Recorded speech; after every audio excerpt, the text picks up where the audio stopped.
शेतकरी मित्रांनो, खरीप हंगाम 2025च्या पीक विम्याच्या अपडेट आता वृत्तपत्रात यायला सुरुवात झाली. आपण सांगितलं होतं की खरीप हंगाम 2025चा पीक विमा 31 डिसेंबरपर्यंत पीक कापणी प्रयोग पूर्ण होतील व पुढील 21 दिवसात विमा कंपनीला पीक विम्याचं वाटप करावंच लागेल आणि आता 12% व्याज विमा कंपनीला द्यावं लागेल. त्याप्रमाणे आता 20 जानेवारीनंतर शेतकऱ्यांना मिळणार खरीपाचा पीक विमा, अशा बातम्याही प्रसारित होऊ लागलेल्या आहेत. त्यामुळं खरीप हंगाम 2025चा पीक विमा शेतकऱ्यांना लवकरात लवकर मिळण्याची आशा निर्माण झाली आहे. माहिती काय नेमकी पाहूया. शेतकऱ्यांना 2100 कोटी रुपये मिळण्याची शक्यता. खरीप हंगाम 2025च्या पीक विम्यापोटी 2100 कोटी रुपये मिळण्याची आशा आहे.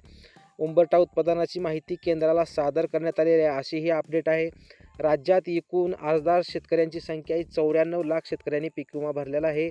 शेतकऱ्यांनी भरलेला हिस्सा आहे 526 कोटी रुपये व राज्य व केंद्राचा हिस्सा हा 1860 कोटी रुपयाचा आहे. त्यामुळे आता पुढील माहिती नेमकी काय पाहूया शेतकरी मित्रांनो. राज्यातील 94 लाख शेतकऱ्यांनी खरीप पिकासाठी 526 कोटी रुपयाचा पीक विमा हिस्सा भरला होता. त्यात सोलापूर जिल्ह्यातील 2.25 लाख शेतकऱ्यांचे सुमारे 14 कोटी रुपये होते. पीक कापणी प्रयोगानंतर आता अपेक्षित उत्पन्न, उंबरठा उत्पन्न आणि प्रत्यक्षात आलेल्या उत्पन्नाची माहिती केंद्राला पाठवण्यात आली आहे. त्यावर कारवाई सुरू असून जानेवारी अखेर पात्र शेतकऱ्यांना पीक विम्याची रक्कम मिळणार आहे. राज्यात खरीप हंगामात मोठ्या प्रमाणात मूग, उडीद, सोयाबीन, मका, कापूस, तूर अशा पिकाची लागवड होते. याशिवाय कांदा व अन्य पिके देखील असतात. राज्य सरकारने 1 रुपयात पीक विमा योजना बंद केल्यानंतरही देखील तब्बल 94 लाख शेतकऱ्यांनी पीक नुकसान झाल्याचा विमा भरलेला आहे.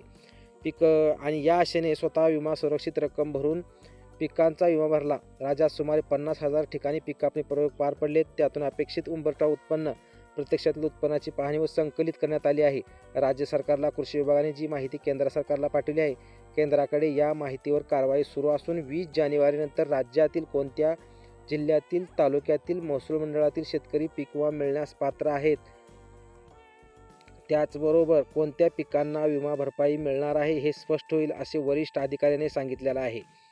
नीट लक्ष देऊन ऐका शेतकरी मित्रांनो. काय म्हणतात की 20 जानेवारीनंतर राज्यातील कोणत्या जिल्ह्यातील, तालुक्यातील, महसूल मंडळातील शेतकरी पीक विमा मिळण्यास पात्र आहेत, कोणत्या पिकांना पीक विमा भरपाई मिळणार आहे हे स्पष्ट होईल. म्हणजे 20 जानेवारीच्या नंतर ह्या गोष्टी स्पष्ट होणार आहेत, असे वरिष्ठ अधिकाऱ्यांनी सांगितले आहे. पीक विमा उतरवलेल्या सर्व शेतकऱ्यांना पिकाची नुकसान भरपाई मिळणार नाही, असेही अधिकाऱ्यांनी म्हणलेले आहे. काही तालुक्यात ठराविक मंडळातील शेतकऱ्यांना तर काही जिल्ह्यातील संपूर्ण तालुक्यातील शेतकरी पीक विम्यासाठी पात्र ठरतील, असेही सांगण्यात आलेले आहे. आता यातील गोष्टी थोड्या विचार करण्यासारख्या आहेत. यावर आपण निश्चित याची शहानिशा करून निश्चित यावर व्हिडिओ बनवूच. परंतु कुठेतरी 20 जानेवारीनंतर अखेर शेतकऱ्यांना पीक विमा वाटपाच्या प्रोसेसला सुरुवात होणार आहे, असे सांगण्यात आलेलं आहे.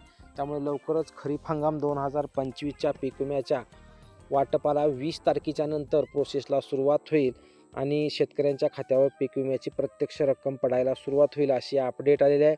शेतकरी मित्रांनो, याच्यामध्ये जर पाहिलं गेलं 1-2 मुद्दे खूप महत्त्वाचे आहेत.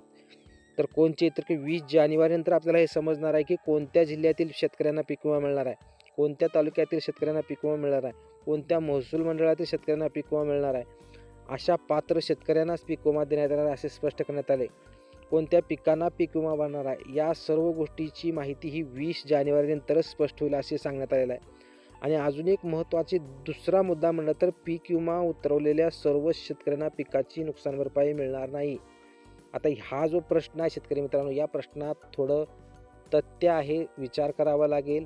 कारण ज्या महसूल मंडळामध्ये 33% जास्त नुकसान झालेलं नाही आहे, अशी मंडळं यातून वगळली जाऊ शकतात.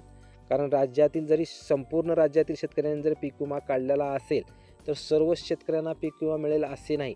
तर ज्या मंडळामध्ये 33% जास्त नुकसान झालेलंच नाही, अतिवृष्टी झालेलीच नाही, अशी मंडळं यातून वगळली जाऊ शकतात, असे स्पष्ट करण्यात आले. त्यामुळं शेतकऱ्यांनी घाबरायची काही गरज नाही.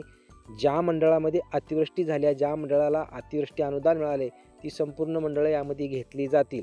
त्याचे काहीही शेतकऱ्यांनी काळजी करायची गरज नाही. त्यामुळे ज्या मंडळामध्ये पाऊसच पडलेला नाही, अतिवृष्टीच झालेली नाही आहे, नुकसानच झालेलं नाही, अशी मंडळं यातून वगळली जाऊ शकतात. त्यामुळे कोणीही शेतकऱ्यांनी घाबरण्याची गरज नाही आहे. जरी काही मंडळामध्ये कमी स्वरूपात पाऊस पडलेला असेल, जर नुकसान जास्त झालेलं असेल, ती मंडळं राज्य सरकारकडून निश्चित विचारात घेतली जातील. त्यामुळे ही सर्व शेतकऱ्यांना अपडेट द्यायची होती की खरीप हंगाम 2025चा पीक विमा हा 20 जानेवारीनंतर शेतकऱ्यांच्या खात्यावर मिळायला सुरुवात होईल, अशी अपडेट आहेत. चॅनलवर तुम्ही नवीन असाल तर चॅनलला लाईक करा, सबस्क्राईब करा व जास्तीत जास्त शेतकऱ्यापर्यंत हा व्हिडिओ शेअर करा. धन्यवाद मित्रांनो.